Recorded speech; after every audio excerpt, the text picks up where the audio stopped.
देखिए आपकी स्क्रीन पर एक क्वेश्चन लिख रहा है और क्वेश्चन है कि एक उत्तल लेंस की फोकस दूरी 50 सेंटीमीटर है। उस वस्तु के प्रतिबिंब की स्थिति बताइए जो लेंस से दो।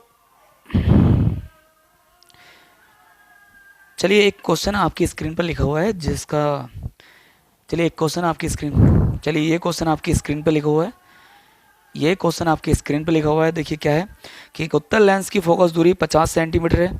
उस वस्तु के प्रतिबिंब की स्थिति बताइए जो लेंस से 25 सेंटीमीटर की दूरी पर अक्ष के लंबवत है तथा प्रतिबिंब का आवर्धन भी ज्ञात कीजिए।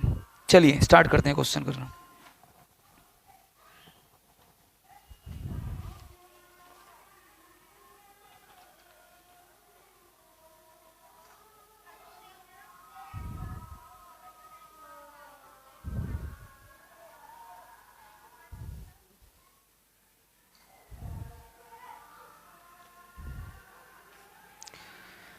चलिए आपकी स्क्रीन पर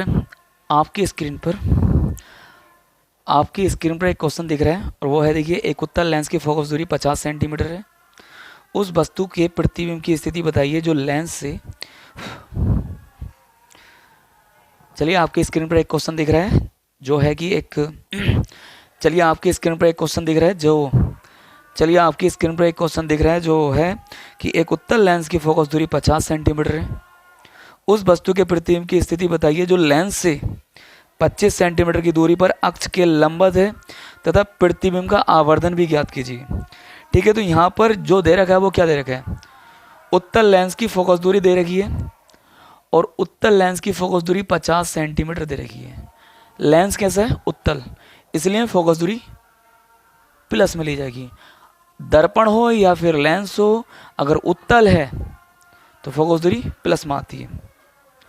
उसके बाद जो वस्तु रखी है वो कितनी दूर रखी है लेंस से, और रखी है 25 सेंटीमीटर दूर।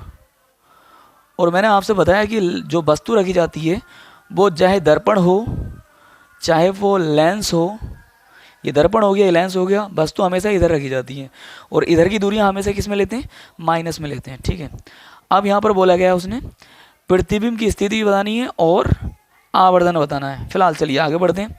सबसे पहले बी का मान निकाल लीजिए, मतलब इस लेंस से प्रतिबिंब की दूरी निकाल लीजिए, क्योंकि उसने बोला है स्थिति निकालनी है प्रतिबिंब की। तो 1/f is equal to 1/v minus 1/u। F का मान कितना है, 50 रखिए प्लस में, v का मान कितना है निकालना है भाई साहब, माइनस 1/u, u का मान कितना है -25, माइनस माइनस क्या हो जाएगा, प्लस हो जाएगा। आगे देखिए यहाँ कर देता हूँ मैं, is equal to 1/v plus 1/25। इस भाई साहब को उठाकर इधर लेकर आइए, माइनस में आएंगे ना, ये चिन्ह परिवर्तित हो जाता है ना जब साइड चेंज करते हैं, तो बिल्कुल हो जाता है। लेकर आइए, इज इक्वल टू 1/v। यहाँ पर देखिए एलसीएम लीजिए कितना, अब 50 से 50 काटेंगे कितनी बार कटेगा, 1 टाइम्स। 25 से 50 काटेंगे कितनी बार कटेगा, 2 बार, इज इक्वल टू 1/v। अब यहाँ पर देखें कितना बचेगा, 1/50 इज इक्वल टू 1/v। अगर दोनों तरफ उल्टा कर दिया जाए, इसे भी उल्टा कर दिया जाए, इसे भी उल्टा कर दिया जाए, तो कितना मिलेगा, 50 बराबर v। तो v का मान कितना आ गया, इधर लिख दो 50 सेंटीमीटर, माइनस में आया है ना, माइनस में आया। तो मैंने बताया आपसे माइनस में आया तो लेंस के इधर प्रतिबिंब प्राप्त होगा, इधर होगा। और लेंस के केस में इधर जो प्रतिबिंब प्राप्त होता है वो कैसा होता है, आभासी होता है। दर्पण के केस में इधर जो प्रतिबिंब प्राप्त होता है वो कैसा होता है, वास्तविक होता है।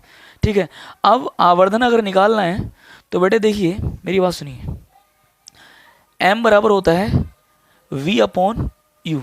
ठीक है, तो क्या हो जाएगा, v का मान कितना है बताइए मुझे, v का मान निकाल का आया 50 माइनस के, u का मान कितना है देखिए -25, माइनस से माइनस कैंसिल हो गया और 25 दूनी कितना होते हैं 50। तो m बराबर कितना आ गया +2। आवर्धन +2 आया तो इसका मतलब ये कहता है कि आवर्धन +2 है तो आभासी प्रतिबिंब है। ओके, आई होप क्वेश्चन समझ में आया। चलिए स्क्रीनशॉट लीजिए।